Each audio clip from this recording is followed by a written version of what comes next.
Hey, what's up guys? So in this video we will see how to check screen usage on your Poco C75. Now to do that, just open the settings app.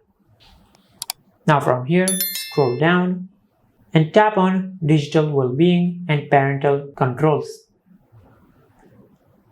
Now from here, just tap on today. Now from here, as you can see, you can check your screen usage.